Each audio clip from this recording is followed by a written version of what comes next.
What is up, everybody? It is your boy Farai, and today we're gonna be talking about this is something that I've always thought about, right? We're definitely in a new age and all of that, so kick back and let's talk about recording yourself, right?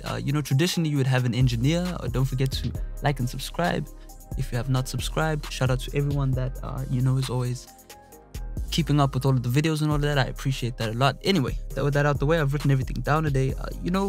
One thing I've because it's hard to explain, is traditionally you have an engineer, right? Somebody who records you, somebody who makes sure that your sonics going into the console or computer in our scenario, everything is sounding good, because the most important thing about mixing and recording and mastering and all of that is the initial input, right? So if the beats aren't hard enough, it's not going to be a great instrumental.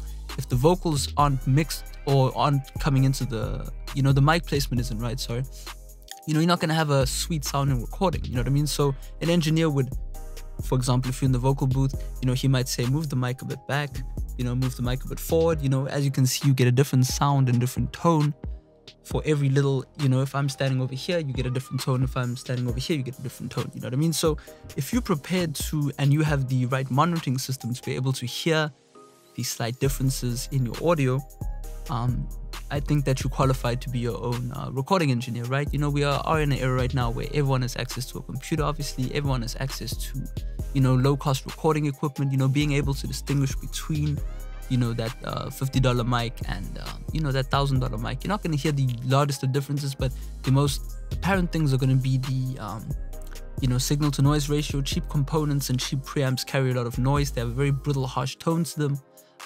Cheap audio interfaces have, when you convert the analog signal into digital and it's being amplified by the cheap preamp, you get a very brittle tone.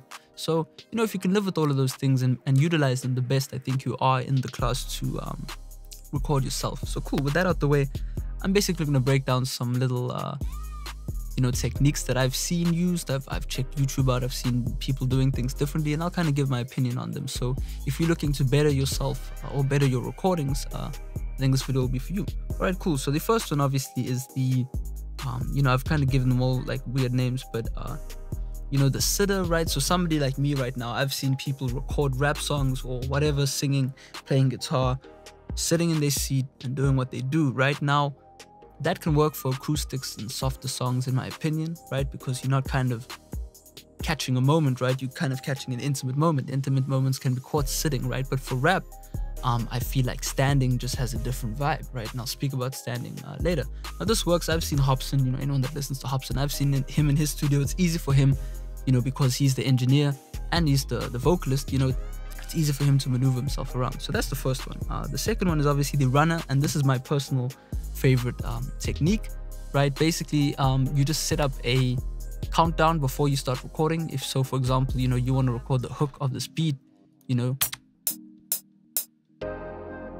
what I mean? You've got a few seconds and you can have as long as a time as you want, right? So for example, if you you want to do the intro, you can start the beat like there, you know what I mean? You're not gonna say something at bar 1, right? You set up your recording, you run to the mic, and you record yourself. The most important thing then is making sure that you keep a consistent distance from the mic. So you can always put something on the floor, or you could just kind of measure yourself and always get used to a certain sound, right? If you're too far back, you're gonna pick up the room. If you're too close, you're gonna get too much mid-rangey boom. So yeah, that's pretty much the runner. The third one, which I tried out a while ago, which was kind of a waste of money. I bought a tablet just to be able to use the I think somewhere there is a over here you can go enable image line remote, and a lot of DAWs, I think Studio One, Reaper, you can use a app which controls all the basic things. You can control your mixer panel. I would be able to adjust this. I'm sure you can set up a bit of automation and all of that, but basically that's easy for you to go and stand at your mic, right? If your mic is somewhere in the room that's been nicely set up, you can go ahead and just kind of press start and record and all of that. So that's that. The next one is, and I've worked with a few artists. Shout out to Ben.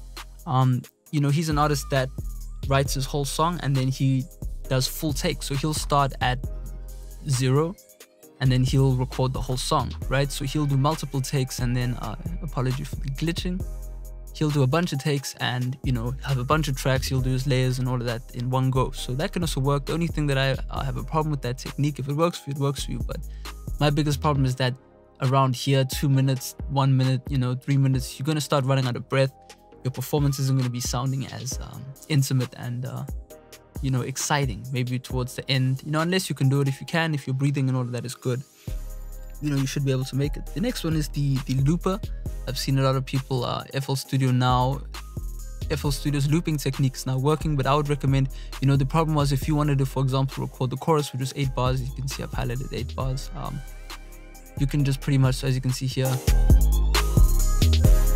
you know what I mean? FL Studio would always chop off the end, so like around there would always get chopped off, and then the beginning would also be slightly chopped off. So that was always a problem. So what I would recommend if you want to do that kind of loop style recording is to loop at least 4 or 5 bars beforehand, and then maybe 2 bars afterwards. You know what I mean? So you can record da da da da da da. You know, let's just say, okay, that was the end, or there.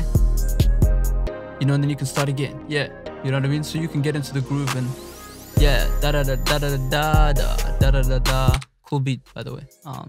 Like the mix.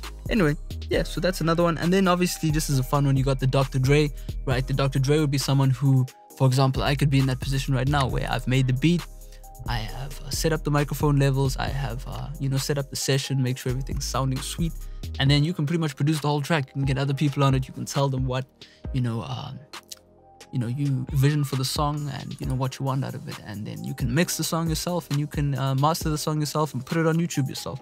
You know, the world is yours, especially in the time of technology where, you know, we can get, you know, this mic sounds nice. It's not an expensive microphone, you know what I mean? You can build your own acoustic treatment for not expensive. So yeah, that's pretty much, you know, just one of those things that I wanted to talk about on this channel today. It is a Monday today, 10th of December, is it? No, it's the 11th today. And yeah, I mean, I will be putting out artist type templates soon. I'm getting a new audio interface for all of those who are interested in the channel update and all of that. So I'm kind of holding off on that because I'll be getting some new preamps and all of that. But I am working on one. There's a board right behind me with all of the good stuff for the end of the year as well as for next year. So, you know, stay tuned. As I say, drop a like and subscribe if you haven't. Shout out to, you know, I don't know what we're going to call ourselves, you know, in the comments.